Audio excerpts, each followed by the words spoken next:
yun sa, ano nyo, yung pakinggan JD and Lizken. Pero ang pinaka, parang pinagsasabong kayo ay ng Lizken. Honestly, do you feel or do you see Enrique as a threat to your title as team player?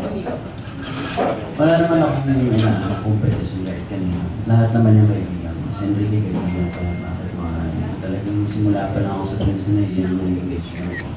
So, sa industriya wala namang kailangan i-competition kung komportable ka naman at sa sarili mo. Saka hindi mo kailangan i-competition ng mga bagay. Lahat yan sa trabaho lang.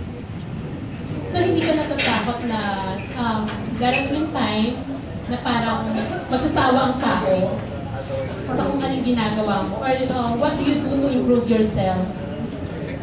Siyempre kung normal lang may sasawa, wala naman tayo may gagawa. Pero mas maganda ka dahil lagi mayroon tayong bagong binibigay. At ako naman hindi man ako mabahig ng puro pare-pareho na ginagawa. Gusto ko lagi may bago. So, yun yun. Like, ano yung mga bago? Lahat. In terms of acting, lahat. Yung sa pagpipilit sa pagkanta sa akin, diba? So may pilitan ba? Ginagalingan ko din kunwari dun. Pero dito sa album na to, talagang iba to sa lahat ng album mo. Dito sa album mo, Daniel, last question ko na. Anong song pwede mo dedicate kay Catherine?